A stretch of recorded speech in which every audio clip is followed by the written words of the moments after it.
Okay, I think we shall start now today's session.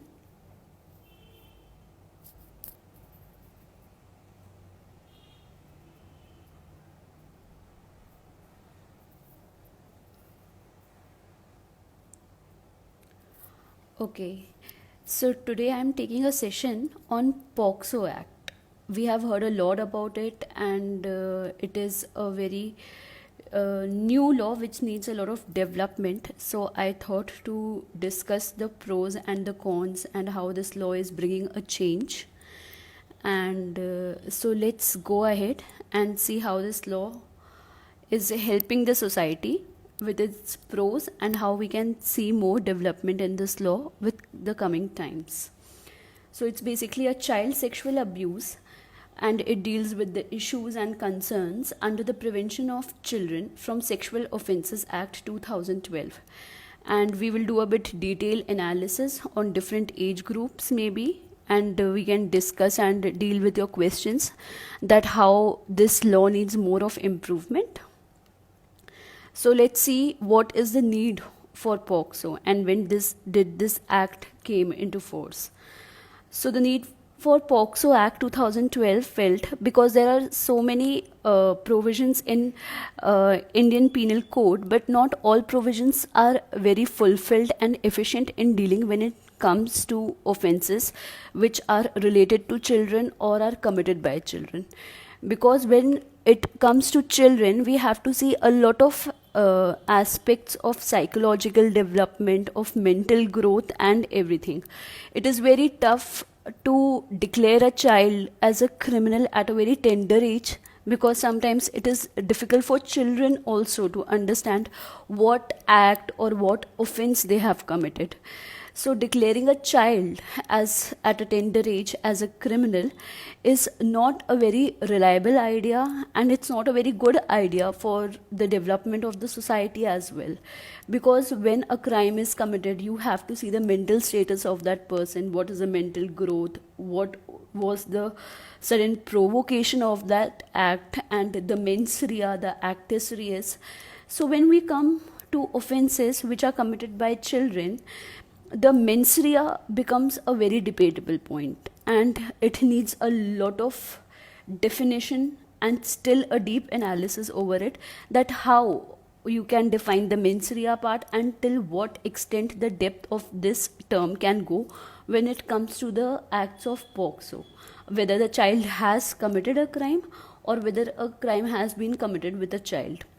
When any adult commits a crime with a child, it is very easy to define and distinguish the act in various categories of crimes and punish the adult person.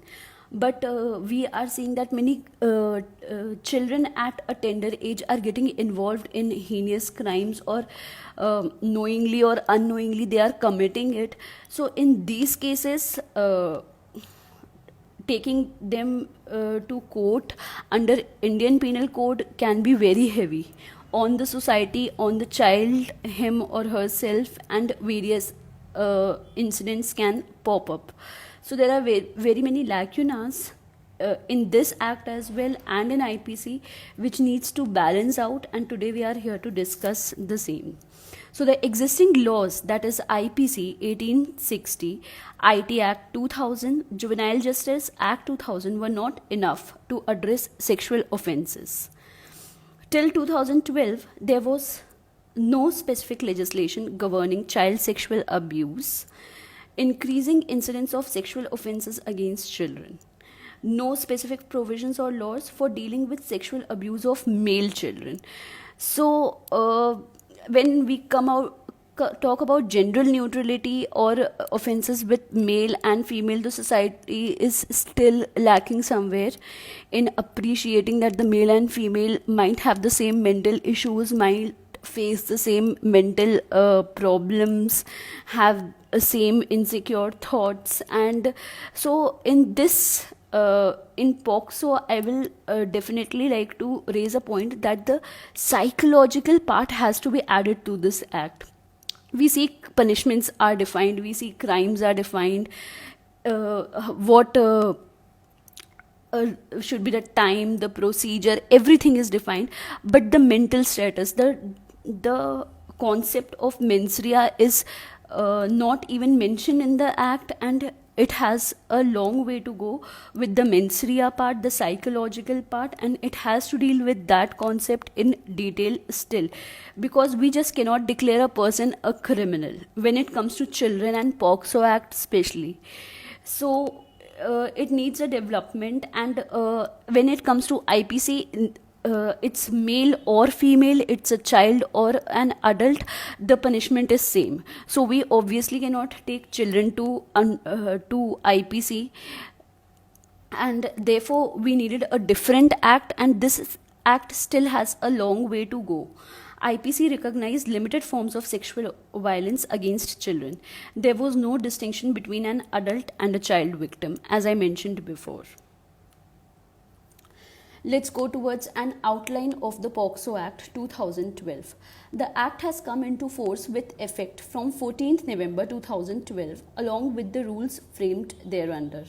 It is a comprehensive law to provide for the protection of children from the offences of sexual assault, sexual harassment, and pornography, to safeguard the interest of the child at every stage of the judicial process, for the proper development of the child in view of her protection of the right to privacy and confidentiality. Now let's come towards the detailed analysis of this act and how this act happens. So the best part of this act is all the proceedings in the court of this act especially happens in camera recording. So and the judges and the team are very sensitive, and it is a very child friendly process. At every stage of procedure and process, the child is taken care of, and there is always a senior person or an adult family member, maybe in some cases, is always accompanied with the child. So the said act defines a child as any person below 18 years of age. Now this categorical definition also I feel needs to be changed at various stages, that it has to be as age barred, like it has to be 6 to 10, 10 to 15, and then 15 to 18 category, because we all know that children at a very tender age are prone and open to phones and technology, and we see very young kids who don't even understand what a cartoon is are watching cartoons on phones, and without cartoons, as their family claims, they are not even having lunch and dinner, which I find is a ridiculous concept, because how can a child understand such a complex cartoon? I mean, I don't know how a child understands, a 3-year-old child is understanding even Ninja Hattori for that matter. Till 6 years or 7 years of age, you don't get that kind of sanity. But nowadays, just for the sake that the kid is silent or the kid is attracted to that gadget, the family members are ready and willingly giving the gadgets to kids, and then they are claiming that he or she are becoming addicted to the same and complaining about it. Like, these are the small places where you have to, as an adult or a parent or a senior who understands, has to come in and keep a check on a child. I mean, at a tender age, children don't even know what is right and wrong, so they have to be told that okay, this is right, this is wrong. If they are not being guided in a proper way, how can you expect that a child will understand? So obviously, when they get prone or when they get used to these gadgets, then it becomes a different scenario for the society. And according to me, the Indian society is still not very open to these things, though they are giving the gadgets and everything, and they expect the child to see what they have told them to see. Like, this is like a very hypothetical situation, that you have given a child a gadget, maybe a mobile or a tablet or iPads. Kids are having their own iPads these days. I didn't even knew it when I was a kid that iPad existed. So you have to keep a check, and there has to be a regulation on a certain internet usage. As a parent or a guardian, you can keep it, though it needs on the level of government also that the data restriction has to be there, and they should maintain it. But then as a family member or a guardian, one has to see that what a tender age child is watching on internet and having his or her food or anything, and making the child addicted to gadgets at a tender age is a very thoughtful process. So let's go ahead with this. As I said, that the age groups have to be well marked and defined, and just as the definition suggests that it is below 18 years of age, it is a very wide definition and it needs reasonable restrictions with the correct age demarcations. So let's go ahead. So this act deals with all the sexual abuse, including penetrative and non-penetrative assault, as well as sexual harassment and pornography, and deems a sexual assault to be aggravated under certain circumstances, such as when the abused child is mentally ill or when the abuse is committed by a person in a position of trust or authority vis-a-vis the child, like a family member, police officer, teacher, or doctor. People who traffic children for sexual purposes are also punishable under the provisions relating to this said act. The said act prescribes stringent punishment graded as per the gravity of the offense. So when we talk about punishment, here where I see that the definition of below 18 years is not fitting in the block, because when we define punishment, we have to see and consider the age group, because every age group when it comes to child is very different, and child is growing up at every age. Like at 2 year, 3 year, he or she are still growing, and the mind and the brain keeps growing up till 12 years, and at 12 years the brain is completely understanding, and it has come into its full form. So the age demarcation in these kind of offenses are very important. Let's go towards the salient features of the act.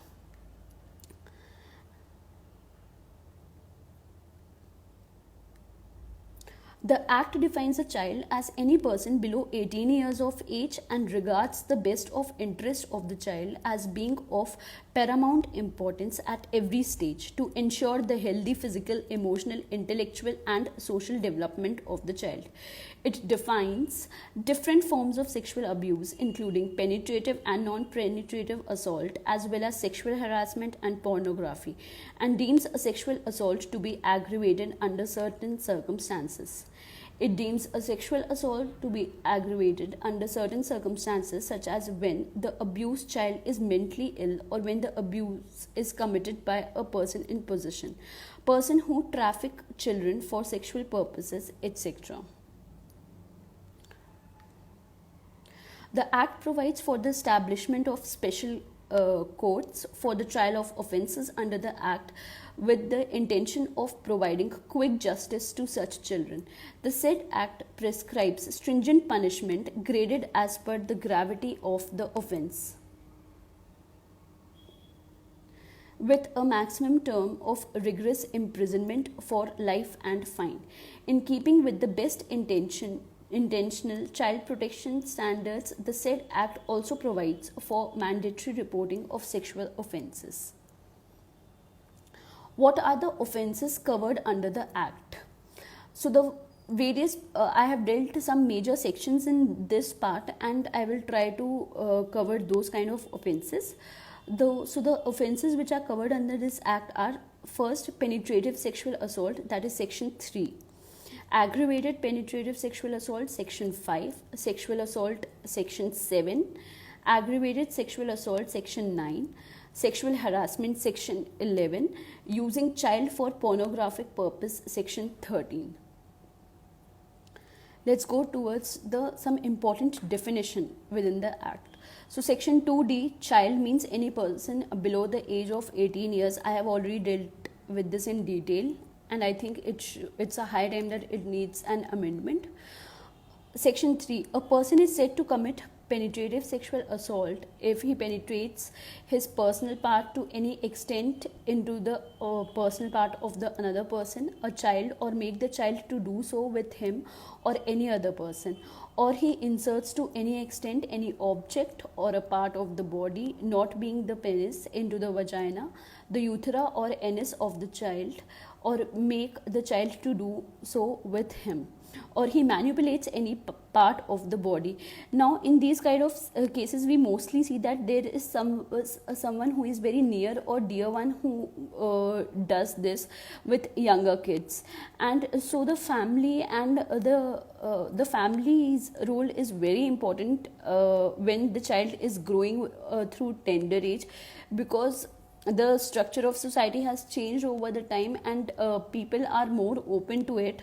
Even if you don't discuss this with your child, or don't tell them on time that what is right and how they should be behaving, or how they should react when someone is behaving in a certain way with them, then I think it becomes difficult for the child to access that information or to analyze that information as well. Like when I talk about this, I say that when from a tender age, when a girl is growing up, she should be told that when you are not feeling comfortable how the other person or someone is talking to you or touching you, then you have to like step back from it, or say that no, you are not liking this. Even from the growing age, we as a woman are told that you have to adjust, and it becomes a habit. And when they are all grown up also, women have find this very tough to say no at so many various situations. So this becomes very tough for women to deal with especially. And we see that there is no age limit for of harassment when it comes to women. I would like to share this live experience with you regarding this sexual harassment thing. That I mostly work in Saket Court in Delhi, and my major working is there. So I was coming out of the court, and just in front of the court there is Saket Mall.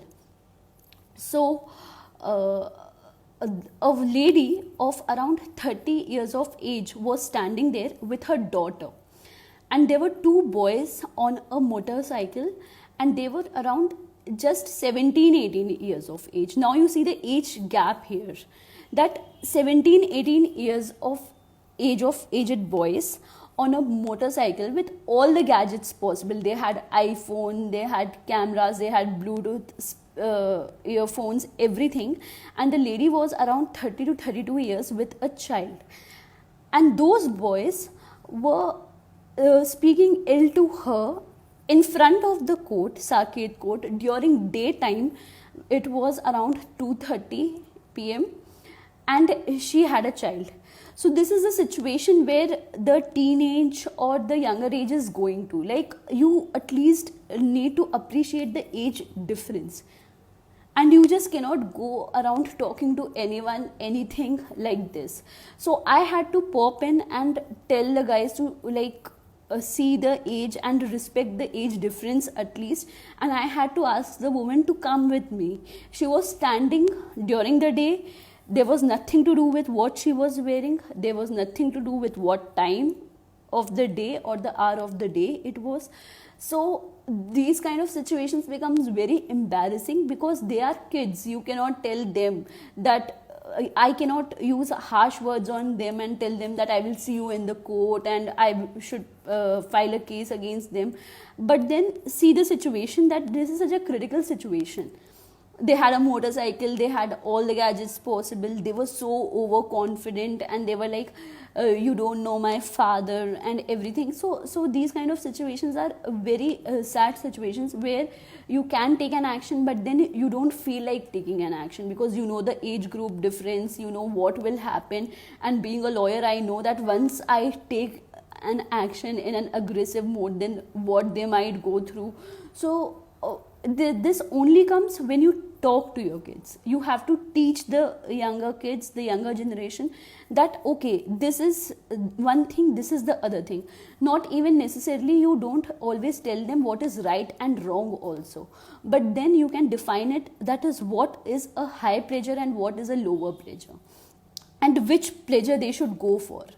in life, because I know that the right and wrong completely depends on an individual. What is my right and wrong may not be your right and wrong, and I cannot force you to have the same right and wrong. But we can always define something which is known as higher pleasure and lower pleasure. And for this, I think you should study J.S. Mill's utilitarian theory. Utilitarian theory has always dealt that we should not, or we don't have to define everything as a right and a wrong, but then we can have the other perception of what is a higher pleasure and a lower pleasure. There are two kind of instances in this which you can go for. That is, what is a short term pleasure, and which will make you happy now, but later on you can have a guilt about it or anything. And then there is a long term pleasure, and the long term pleasure is only developed when you are educated, when your mind is open, when you know what is right and wrong. And this kind of pleasure and understanding is developed when you are open minded and you are evolved person, or trying to be an evolved person. So I think one should always read jurisprudence. The part of jurisprudence, I know this subject is not a very easy subject and people don't like it most of the time, but I have read some very beautiful theories of jurisprudence, and trust me, it works in real life, practical life as well. And I will suggest that you all should read the utilitarian theory, not of Bentham. Bentham has defined it in a traditionalist way, but when you will read J.S. Mill's theory, then you can appreciate the beauty of the theory in a more evolutionary way and in the present time. Let's go ahead with this. So the other important definition is section 7, that is sexual assault. Whoever with sexual intent touches the private parts of the child, or makes the child touch the private part of any person or such person, or does any other act with sexual intent which involves physical contact without penetration, is said to commit sexual assault. Section 11.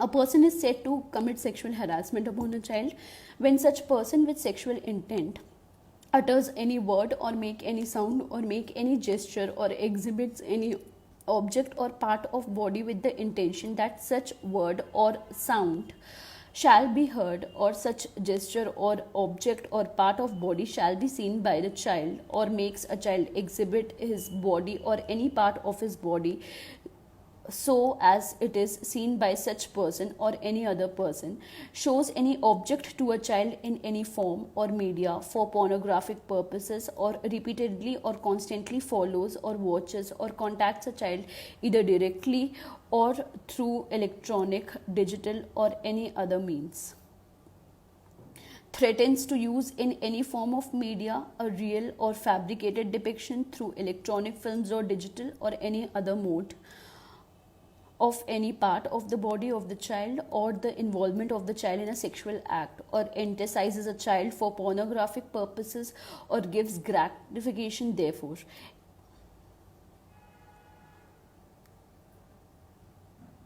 Let's come towards the court, that how the court procedure works. There are designated special courts for the trial of the cases. There are child-friendly mechanisms for reporting, recording of evidence, investigation, and speedy trial of offences. The police are cast in the role of child protectors during the investigative process. They also have the responsibility of making urgent arrangements for the care and protection of the child. It also provides for the special court to determine the amount of compensation to be paid to a child. The attempt to commit an offence under the Act has been made liable for punishment. Let's see the brief timeline.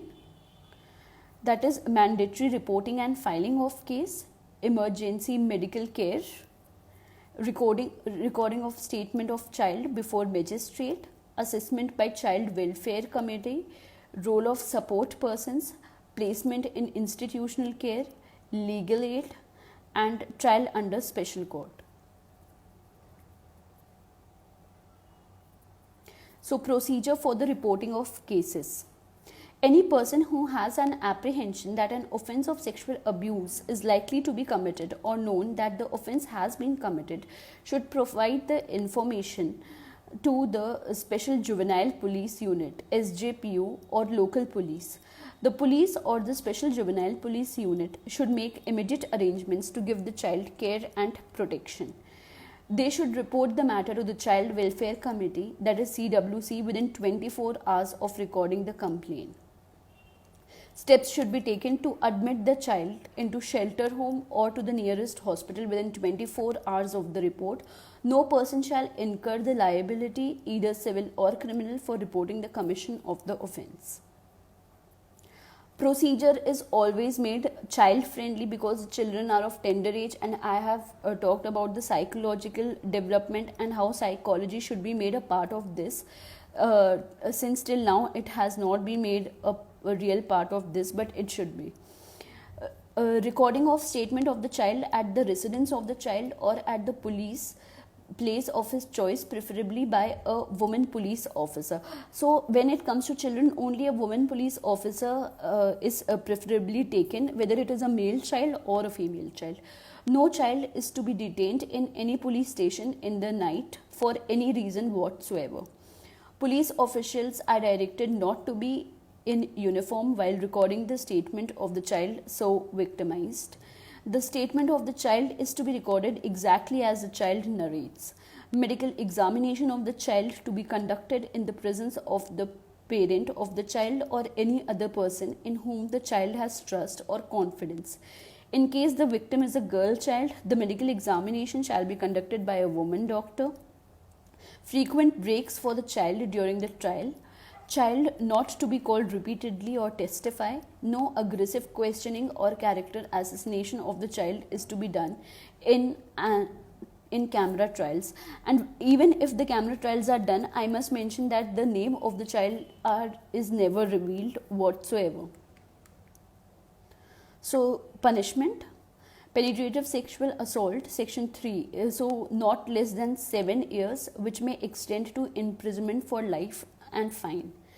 Aggravated preventive sexual assault, section 5, not less than 10 years, which may extend to imprisonment for life and fine. Sexual assault, that is section 7, not less than 3 years, which may extend to 5 years and with fine.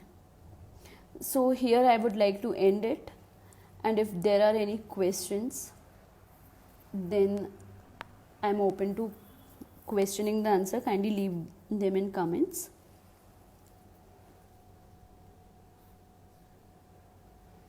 Or if any feedback is there.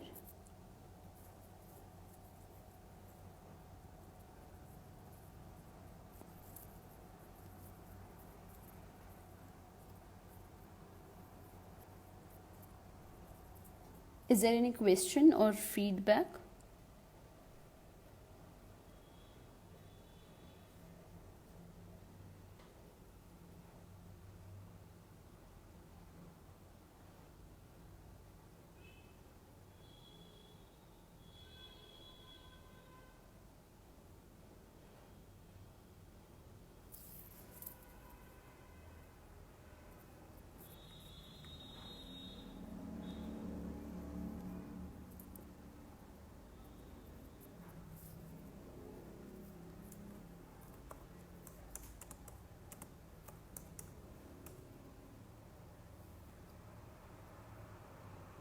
Yeah, tell me.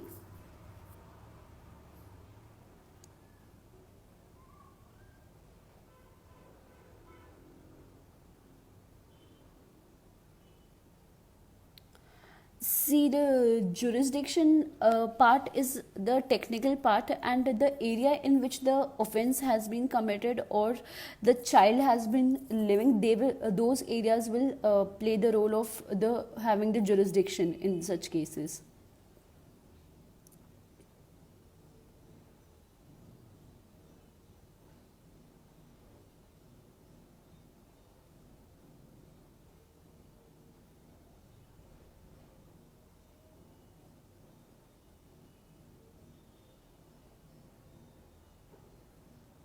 Any other question?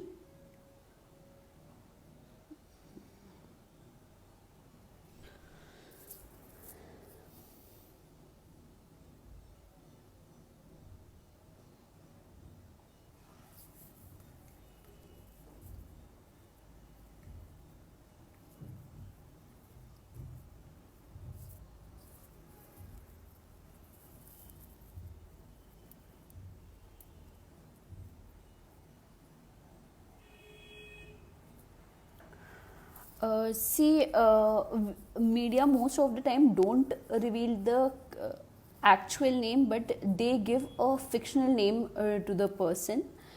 Because even if you see the Nirbhaya case, neither the victim nor the criminals were named. But later on, obviously, it's a very technologically developed time, and people find out the name, or the near ones reveal it. But then it is taken higher care about that the victims or the criminals are not named in media or openly.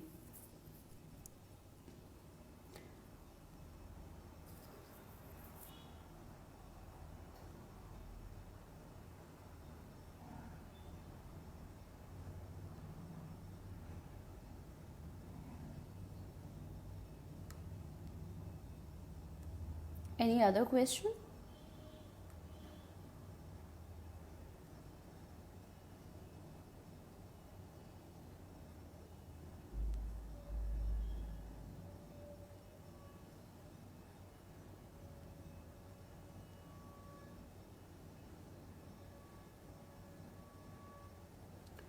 Okay, then let's end it. Thank you for such a good session. It was very nice to be a part of this. Thank you.